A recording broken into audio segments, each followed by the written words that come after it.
Pemirsa, politik dinasti memang sudah kerap terjadi dan sudah menjadi risiko bagi negara demokrasi seperti Indonesia.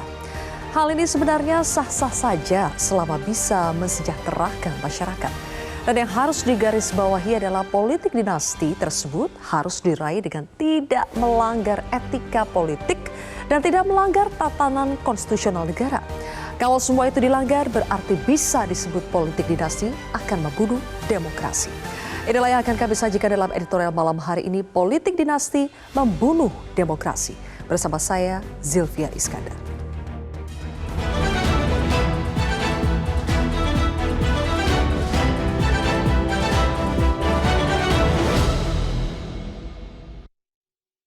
Politik dinasti membunuh demokrasi.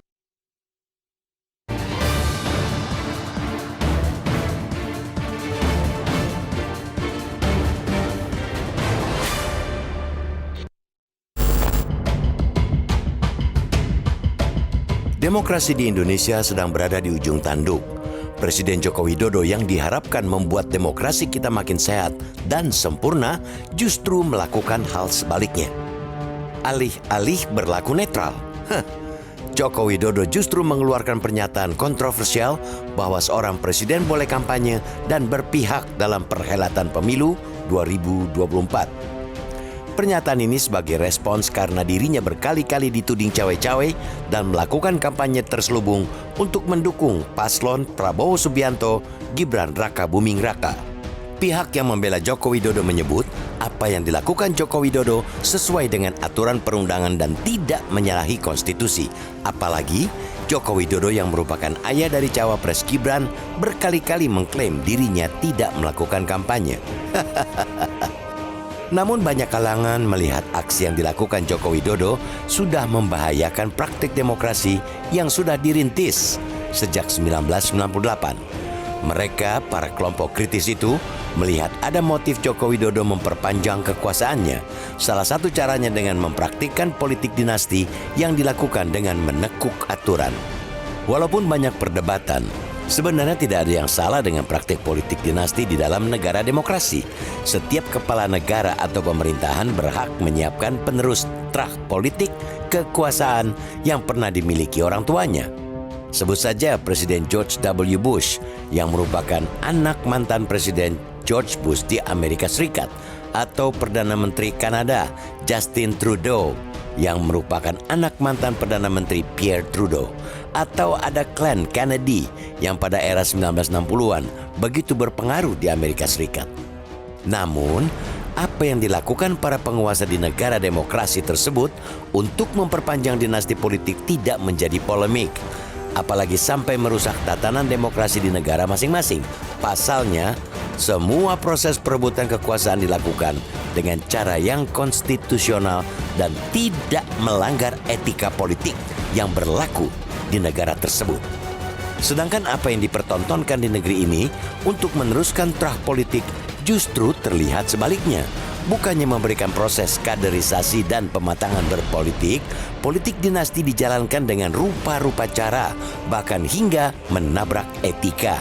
Yang selalu didengungkan ialah apa yang boleh dan apa yang tidak boleh. Sebatas itu.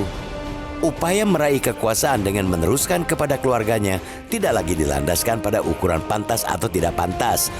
Bahkan jika perlu aturan bernegara yang sejatinya dibuat untuk menjaga kualitas demokrasi di negara ini bisa ditekuk-tekuk sesuai selera hati.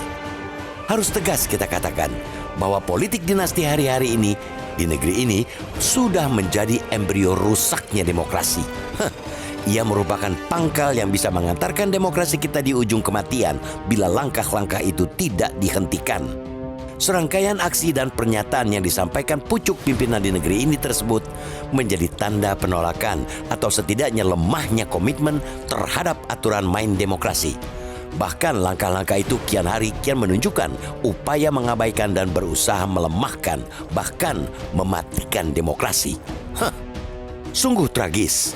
Presiden yang dipilih untuk menduduki posisi tertinggi di negara ini melalui proses yang nyaris tanpa celah ternyata berupaya membangun politik dinasti yang merusak demokrasi.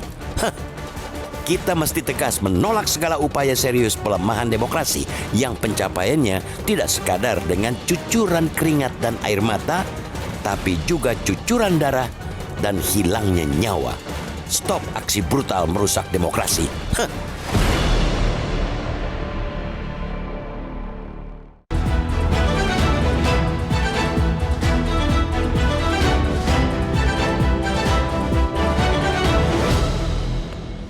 Politik dinasti membunuh demokrasi, itulah yang menjadi topik editorial malam hari ini. Dan kami akan membahasnya bersama dengan Ketua Dewan Redaksi Media Group, sudah ada Bang Gaudens Suhardi. Bang Gaudens, selamat malam.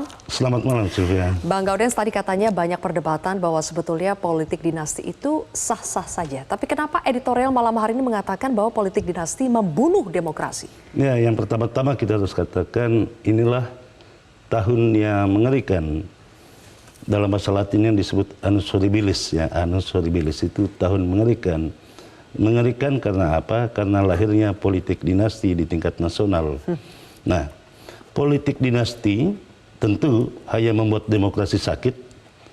Lama-kelamaan demokrasi itu sekarat dan pada akhirnya mati. Seperti yang dikatakan di dalam editorial itu, politik dinasti membunuh demokrasi. Mengapa membunuh demokrasi? Memang di editorial dikatakan sah-sah saja adanya politik dinasti sebagaimana di negara-negara lain.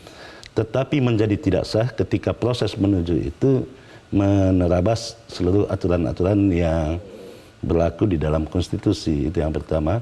Yang kedua, kita harus katakan Presiden Jokowi ketika 2014 terpilih menjadi presiden disebut sebagai harapan baru. New Hope. Ya, harapan baru. Setidaknya ada dua alasan kenapa Presiden Jokowi disebut harapan baru bagi demokrasi Indonesia. Yang pertama, Jokowi satu-satunya presiden terpilih bukan dari ketua umum partai politik sebagaimana sebelum-sebelumnya. Yang kedua, Jokowi itu berasal dari pinggiran, bukan dari pusat kekuasaan partai politik. Ada yang menyebutnya kepemimpinan pasca elit, karena dia berasal dari pinggiran. Tetapi di ujung kepemimpinannya yang mestinya itu tetap membawakan harapan baru, bukan harapan baru yang lahir, malah yang lahir itu adalah ketakutan baru, ketakutan akan matinya demokrasi. Apalagi dengan pernyataan-pernyataan beliau, setelah sebelumnya ramai dibicarakan tentang cawe-cawe di dalam politik dan dibantah tetapi kemudian dilakukan, juga setelah sebelumnya mengatakan tetap netral tetapi juga berbicara tentang presiden bisa kampanye dan netral walaupun mengutip undang-undang. Ketika seorang presiden sudah mulai berpihak, pada saat itu pertanyaan paling penting, bukankah janji seorang presiden itu menjalankan undang-undang dasar dan undang-undang selurus-lurusnya? Kedua, apakah ketika misalnya presiden harus berkampanye untuk anaknya, apakah itu tidak melanggar TAP MPR nomor 1199 yang berbicara tentang pemerintahan yang bersih dari korupsi, kolusi, dan nepotisme? Mengkampanyekan anak itu oleh seorang pejabat penyelenggara negara itu adalah bentuk nepotisme. Karena itu kita patut menyampaikan editorial hari ini dengan judul politik dinasti membunuh demokrasi. Ketika dulu Jokowi awal menjabat tahun 2014 disebut sebagai harapan baru. Sekarang ada media di luar terutama Bang yang menyebut Presiden Jokowi ini bisa menjadi presiden yang paling merusak demokrasi. Bang Gaudens sepakat dengan hal itu? Ya, sangat sepakat sih, karena itu juga yang kita khawatirkan. Moral editorial itu kan berbicara tentang bagaimana demokrasi itu yang mestinya dirawat dengan baik dan ditumbuh kembangkan, tetapi pada akhirnya ada ketakutan yang luar biasa yang saya sebut sebagai tahun mengerikan itu. Lama-lama demokrasi itu bukan cuma sekarat, tapi dia mati benaran. Kita tidak mau kembali kepada masa lalu. Baik, nanti kita akan bahas lebih jauh. Bang Gaudens, kalau kita simak dari berbagai pernyataan dari kubu Prabowo Gibran, itu selalu mengatakan, ya sudah kalau tidak suka dengan politik dinasti, tidak suka dengan kami, ya tidak usah pilih kami. Apakah sesederhana itu, Bang Gaudens? Kita akan bahas lebih jauh pemirsa nanti, usai jeda tetaplah bersama kami.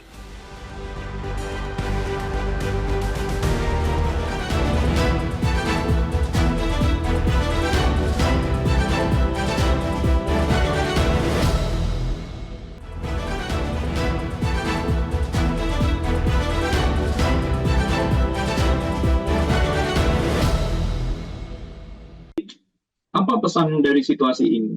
Satu, saya kira saraf urat malu rasanya sudah putus. Kian terang benderang dan kian tidak peduli lagi batas apa yang dimaknakan dengan etika dalam ketatanegaraan, dan ini jelas menebalkan masalah dasar, yakni konflik kepentingan. Yang kedua, ini kan saut-sautan karena ingin memastikan memilih Prabowo adalah memilih Jokowi. Seakan-akan ada keperluan mendulang suara yang kian mendekati jadwal pemilu. Tapi yang menjadi masalah serius adalah ini yang disebut oleh komunitas akademisi tata negara, yakni nihilnya keadapan politik presiden. Selected formalism, jadi dipilih-pilih pasalnya, yang kemudian itu seakan-akan cocok ya, tapi sebenarnya bertentangan dengan konstitusi dan mencederai sumpah presiden dan Oke, Presiden Jokowi ketika menunjukkan perinan pasal waktu itu, Bang Gaudens, mungkin Bang Gaudens terkejut juga melihat ya, itu seolah-olah berlindung di balik payung hukum. Tapi tadi disebutkan oleh pakar hukum tata negara dari UGM tadi, ada keadapan politik, ada etika yang sebetulnya nilainya lebih tinggi. Begitukah Bang Gaudens? Ya, saya bisa menyebut bahwa Jokowi naik menjadi presiden dengan kesempurnaan demokrasi, tapi mengakhirinya dengan membangun dinasti politik. Tentu pertanyaan boleh atau tidak. Kalau berbicara boleh atau tidak, kalau kita memeriksa regulasi yang ada memang tidak ada melarang itu. Bahkan untuk ke level daerah, di pilkada misalnya MK mencabut pasal tentang dinasti politik itu. Tetapi apakah kita hanya berbicara tentang hukum normatif? Kita harus berbicara pada level tertinggi, yaitu berbicara etika dan moral. Pada tataran itu kita harus katakan bahwa apa yang terjadi saat ini, seperti di awal saya katakan, ya memang ini menjadi tahun yang mengerikan, karena yang terancam itu adalah demokrasi. Demokrasi kita baru nikmati dari 98 ya. Untuk mencapai demokrasi 98 itu, harus jujur kita katakan, bukan hasil dari bicara ngomong-ngomong gitu, omong-omong, tapi demokrasi itu lahir dari darah mahasiswa, darah rakyat, itu yang pertama. Nah, apa yang hendak kita tuju dengan demokrasi itu? Kalau pada akhirnya demokrasi seperti ini, tentu banyak sekali orang yang dengan terpaksa mengatakan untuk apa dulu adanya reformasi yang mengorbankan jiwa dan raga mahasiswa. Tetapi yang terlupakan dari proses reformasi itu adalah kita berhasil membangun demokrasi prosedural, bahwa setiap 5 tahun itu terjadi pergantian presiden, tetapi demokrasi substansi yang terkait dengan etika itu malah itu tertinggal jauh sekali. Oke, tapi di balik kata demokrasi ini juga pasangan Prabowo Gibran itu berlindung di balik kata demokrasi. Ya sudah, kalau tidak suka dengan politik dinasti, tidak suka dengan kami, cara kami, ya tidak usah dipilih. Apakah sesederhana itu, Bang Gaudens? Ya, sesederhana itu kalau kita berbicara tentang demokrasi prosedural. Prosedurnya demokrasi itu kan suara terbanyak dipilih oleh rakyat. Tetapi proses menuju penetapan calon itu kan ada etika yang dilanggar. Bukan soal dipilih atau tidak dipilih. Tetapi di dalam demokrasi itu kita bicara tentang kesetaraan orang untuk mendapatkan jabatan yang sama. Bukan dipersiapkan dengan sedemikian rupa, dengan dikatakan tadi oleh pengamat itu menabrak seluruh aturan yang ada. Ini yang saya katakan awalnya Jokowi itu naik menjadi presiden itu dengan kesempurnaan demokrasi, tetapi terakhirnya itu merusak demokrasi. Katakanlah kondisi demokrasi kita saat ini terancam, Bang Gaudens, sekarat begitu ya. Kan kalau sekarat belum mati masih ada harapan dong. Ya, betul. Oke, nanti kita akan bahas apa sih masih ada keharapannya, obatnya itu apa untuk menyembuhkan demokrasi kita yang sekarat ini. Nanti kita akan bahas lebih jauh pemirsa, usai jeda.